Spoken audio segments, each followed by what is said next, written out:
Welcome friends to my channel relish food. এসে পড়েছি আবার। আজকে একটা মাটনের রেসিপি দেখাবো, খুব সুস্বাদু, খুবই লোভনীয়। তাহলে কি সেটা? মাটন ডাক বাংলো। তাহলে চলুন দেখি আমি কিভাবে বানাচ্ছি মাটন ডাক বাংলো। তাহলে মাটন ডাক বাংলো বানাবার জন্য এখানে 1 কেজি পাঁঠার মাংস নিয়ে নিয়েছি। ঠিক আছে, এবার ফার্স্টে মাটনটাকে ম্যারিনেট করে 1 ঘন্টা রাখতে হবে। তাহলে ম্যারিনেট করার জন্য কি কি দেব সেটা আমি এখন এক এক করে দিতে থাকছি। প্রথমেই দই দেব,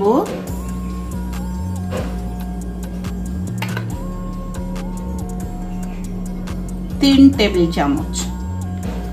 ঠিক আছে, প্রথমে দই, তারপরে দেব কাঁচা লঙ্কা পেস্ট, রসুন আদা সমান পরিমাণ রসুন, সমান পরিমাণ আদা তার পেস্ট। তারপরে ম্যারিনেশনের জন্য যতটা নুন দরকার সেই পরিমাণে নুন,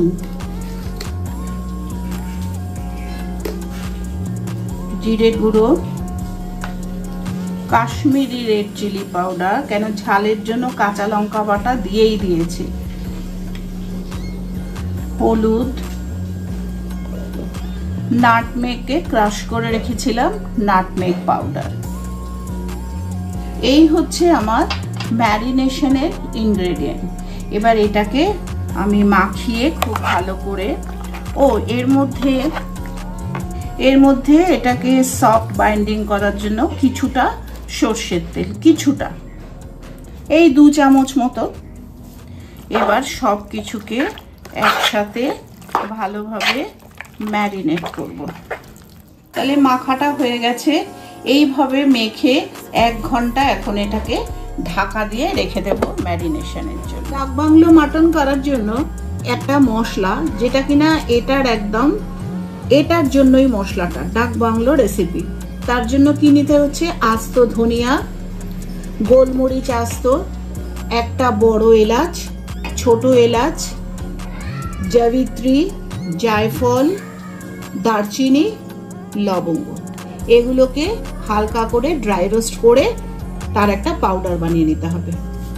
যে মশলাটা দেখিয়েছিলাম এটা এখন তাহলে ড্রাই রোস্ট করবার জন্য দিয়ে দেব। ধনিয়া আর যা যা দেখিয়েছিলাম, একে ড্রাই রোস্ট করে একটু ঠান্ডা করে এটার একটা পাউডার করে নিতে হবে। এটা যখন ড্রাই রোস্ট করব এর মধ্যে একটুখানি নুন দিয়ে দেব,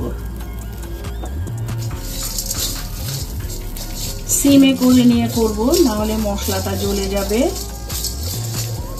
এটা থেকে যখন একটা খুব সুন্দর গন্ধ বেরোবে আর একটু একটু ধোঁয়াও বেরোনো শুরু হয়ে যাবে, মনে হয় একটু একটু দেখা যাচ্ছে ধোঁয়া বেরোচ্ছে, ঠিক সেই সময় এটাকে বন্ধ করে প্লেটে ঢেলে নেব। ঢেলে এটাকে ঠান্ডা হতে দেব। মশলাগুলোকে প্লেটে ঢেলে নিয়েছি। এটা ঠান্ডা হলে তবে এটাকে পাউডার করব। এবার কড়াইতে তেল দেওয়ার পালা।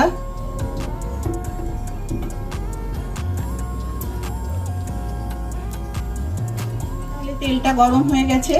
এখন এই তেলের মধ্যে আমি মাংসতে যে আলু দেব, ডাক বাংলোতে একটু বড় বড় করে আলু দেব, আর যত হেড সার্ভ করব সেই অনুপাতে, তো আমি 6 বা 7 সার্ভ করতে চাই, তো আমি 7 টুকরো আলু এখানে ভেজে নেব।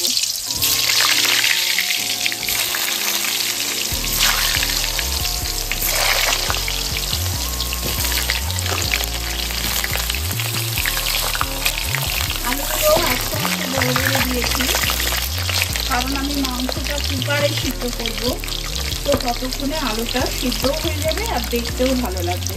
এর মধ্যে একটুখানি হলুদ দেব, আলুর মধ্যে নুন ঢোকার জন্য একটুখানি নুন দেব, আলুটার রং ধরার জন্য একটুখানি কাশ্মীরি লঙ্কার গুঁড়ো দেব।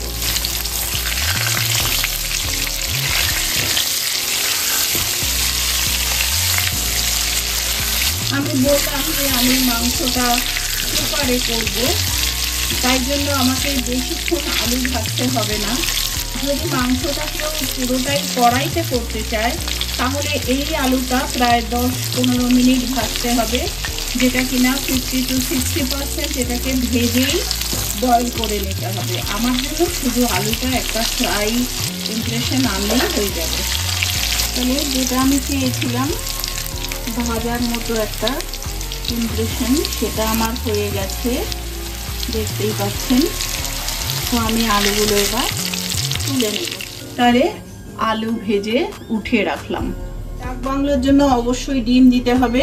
আমি বললাম যটা সার্ভ করব তত ডিম আমি ভেজে নেব।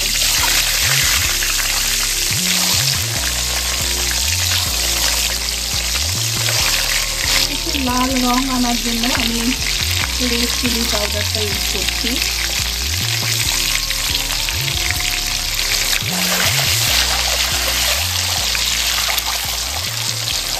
ডিমটা তাহলে আলুর মধ্যে এরকম ভাজা ভাজা করে উঠিয়ে নিলাম। যে তেলের মধ্যে আলু আর ডিম ভেজে নিলাম ওই তেলেতেই 1 চামচ 1.5 চামচের মতো ঘি দিয়ে দিলাম।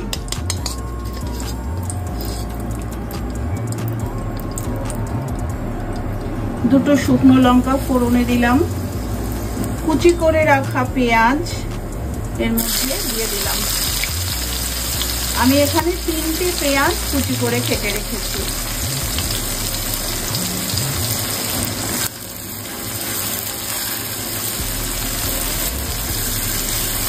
পেঁয়াজটা আমাকে একদম ভাজা ভাজা করে দিতে হবে। যেহেতু এটা পাঁঠার মাংস, চর্বি থেকে তো অনেকটাই তেল বেরোবে, তাই জন্য তেলটা এতটুকুতেই আমার হয়ে যাবে। এই 150 গ্রাম মতো তেল আমি ইউজ করেছি 1 কেজির জন্য। তাহলে 1 কেজি পরিমাণে রান্না কম বেশি হলে জিনিসপত্র কম বেশি করতে হবে। আমি সব সময় বলি যে আমি ডাইরেক্ট তেলে তেজপাতা দেওয়া পছন্দ করি না, তাই আমি এখন তেজপাতা দিলাম। যাদের ইচ্ছে হবে তারা শুকনো লঙ্কার সাথে তেজপাতাটা দেওয়া যেতে পারে। এটা একদম হাই ফ্লেমে আমাকে পুরো ভাজা ভাজা করে ফেলতে হবে। এই পেঁয়াজগুলো যাতে গ্রেভিতে পাংশা না লাগে, যতই আমরা গ্রেভির জন্য নুন দেই তবুও পেঁয়াজে যদি একটু আলাদা করে নুন দেই, এইটুকু দিলাম এই পেঁয়াজটুকু নোনতা করার জন্য। তাহলে পেঁয়াজটা যখন আমার প্রায় ভাজা ভাজা হয়ে এসেছে, এটা কিন্তু ট্রান্সলুসেন্ট হলেই হবে না, পেঁয়াজটা ভাজা ভাজা হতে হবে। অনেকেই এই ফোড়নে আমি দেখেছি রাঁধুনি দেয়, কিন্তু আমি রাঁধুনি দিলাম না। ম্যারিনেট করে রাখা মাটনটা এর মধ্যে দিয়ে দিলাম।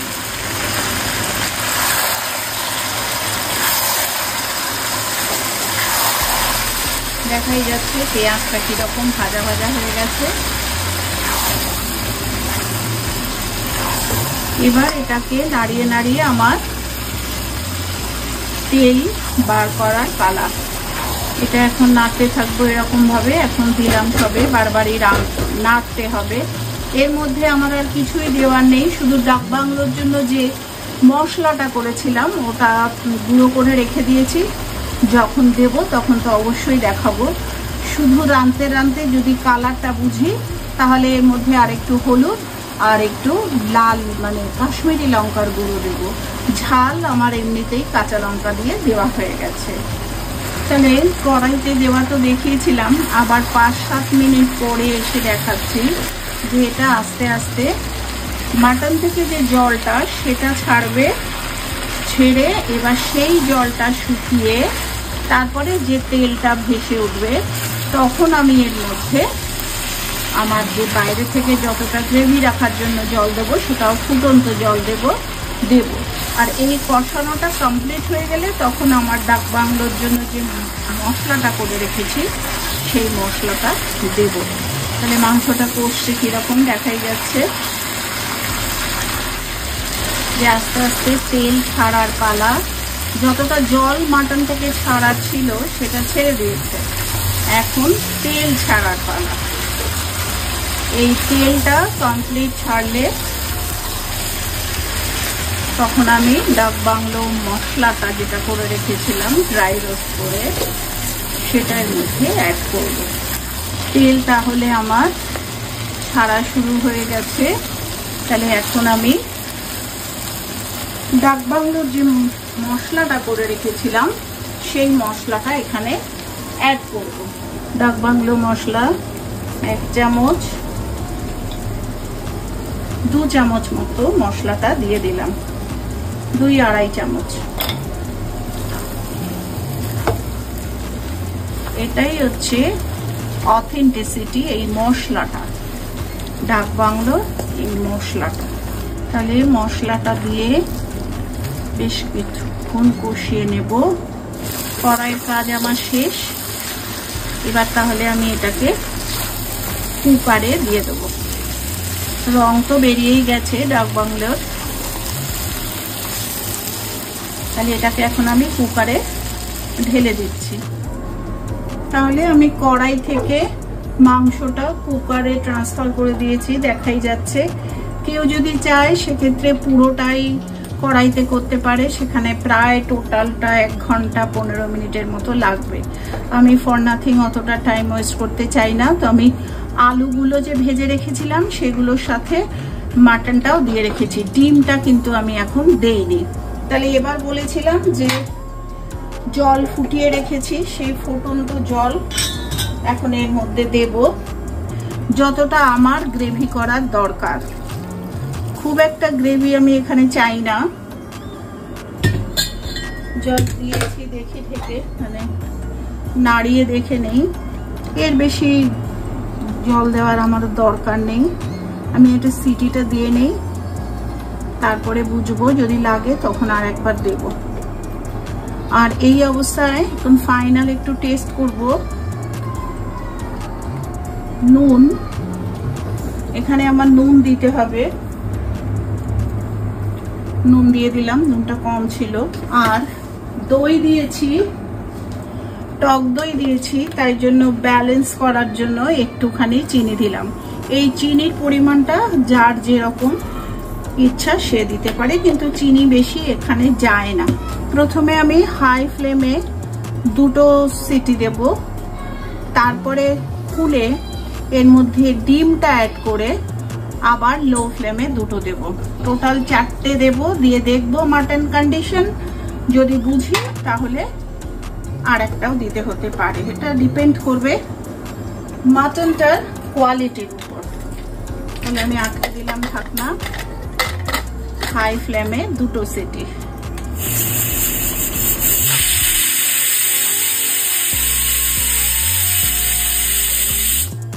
তাহলে কুকারে তো মাংস চাপিয়ে সিটি দিয়েছিলাম, 2টো হাই ফ্লেমে 2টো লো ফ্লেমে।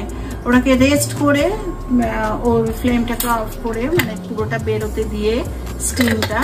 এবার এটা খুললাম, মাংস আমার রেডি। এবার আমি এর মধ্যে ডিমটা অ্যাড করব। ডিমগুলো সিদ্ধই ছিল, তাই আমার ওর মধ্যে দেওয়ার প্রয়োজন ছিল না, তাই আমি দেইনি, কারণ কুকারটাও একটু ওভার ক্রাউডেড হয়ে যেত সেই জন্য।